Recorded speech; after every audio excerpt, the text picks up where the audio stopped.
What if every person you pass on the street, every voice you hear in the market, every friend who smiles at you is already dead? Since the beginning of time, whispers have warned us.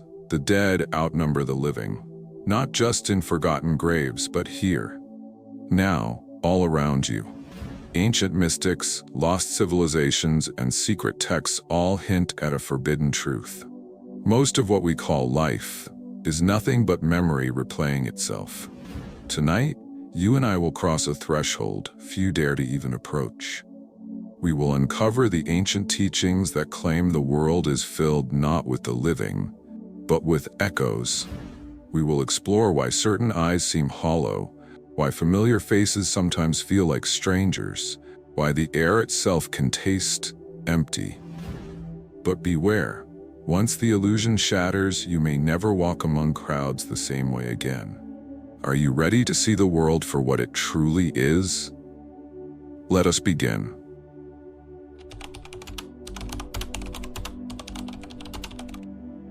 Long before the neon lights of our cities drowned the stars, before science wrapped reality in comforting certainties, there were those who saw the world for what it truly was. In the shadowed temples of ancient Egypt, priests spoke of the duat, the realm of the dead, but they did not believe it was separate from this world. They taught that the duat and the earth intertwined, two invisible rivers flowing side by side. To walk through the marketplace, to attend the ceremonies, was not to walk among the living, but among countless souls. Many lost, many lingering. In the cold monasteries of Tibet, monks chanted the words of the Bardo Thodol, the Tibetan Book of the Dead. They warned that most beings, even now, wander blindly between life and death, believing themselves alive while trapped in dreams they can never escape. And in the hidden chambers of Gnostic sects, ancient Christians whispered of the living dead, souls trapped in a prison world, unaware of their own chains. The body lives, they said, but the spirit sleeps. Why was this knowledge buried? Because awakening is dangerous. A society thrives when people believe.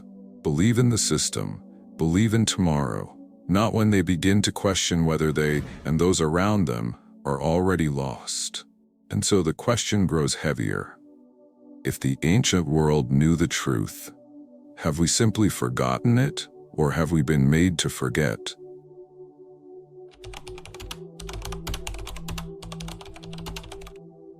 Look closer, not with your eyes, but with the part of you that still remembers how to see.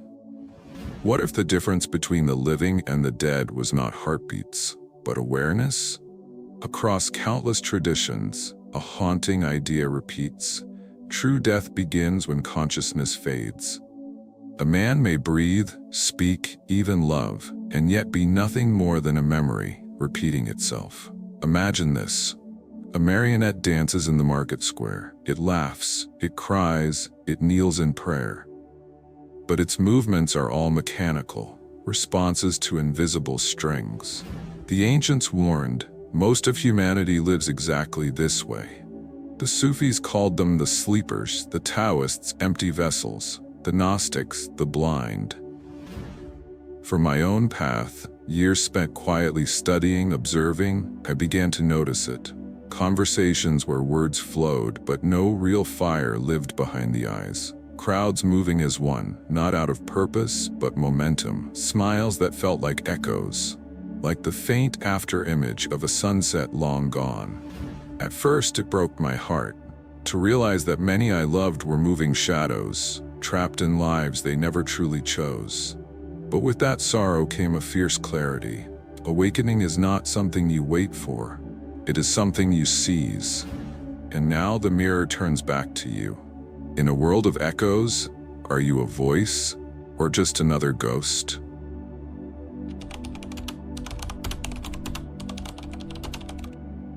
If most are dead already, what binds them to this half-life? And more dangerously, what keeps you from waking? In the ancient world, the greatest enemy was not death. It was forgetfulness. The Hermetic texts spoke of the veil of ignorance, a shadow that descends over the soul at birth, making it forget its true origin. To live only for survival, wealth, and reputation was in their eyes a form of living death. In hidden monasteries, monks whispered of Maya, the world of illusions. To cling to the dream is to be trapped in endless cycles of sorrow, rebirth, and forgetting. And yet, here's the terrifying paradox. Most people choose to stay asleep, because waking demands the death of the self they have spent their lives building.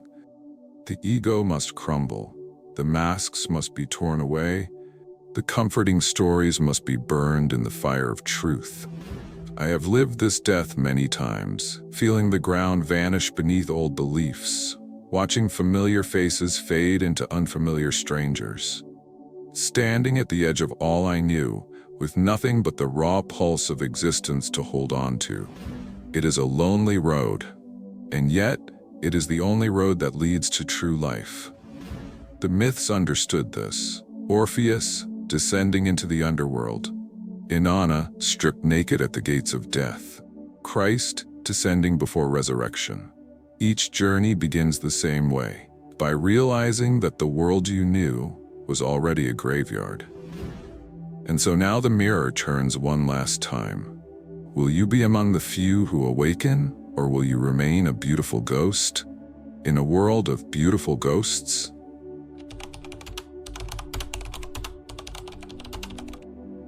Most will live their days wrapped in dreams not their own.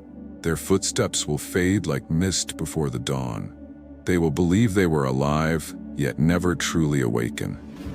But you, if you have heard these words, truly heard them, then perhaps a crack has already formed in the shell around your soul. Remember, awakening is not a single moment. It is 1,000 small deaths, 1,000 quiet rebellions. Each time you question a habit, each time you resist the pull of unconsciousness, each time you choose presence over sleep, you step further from the graveyard and closer to true life. And it will be lonely. Oh yes, the path of the living among the dead is a lonely one. But better to walk alone in truth than to dance forever in a masquerade of dreams. In the end, it is not about how many awake, it is about you. You carrying the spark. You choosing to remember. You becoming the living flame in a sleeping world. So tonight ask yourself, am I truly alive or just pretending? Awaken. Before it's too late, if you are ready to awaken, your journey has already begun. Thank you so much for watching this video.